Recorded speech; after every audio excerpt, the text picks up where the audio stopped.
Today teach you how to bookmark any YouTube channel or website on desktop of your Android device. Here I will use Firefox as example. Some browsers do not have this function. Open your browser, go to YouTube. Type in the channel you like to bookmark. After you reach the page you like to bookmark, go to Setting.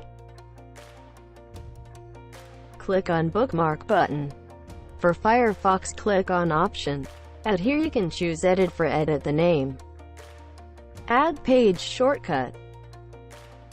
Then it will show up at desktop. Click on that bookmark.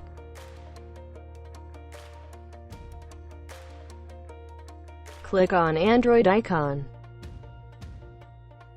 It will redirect to YouTube app.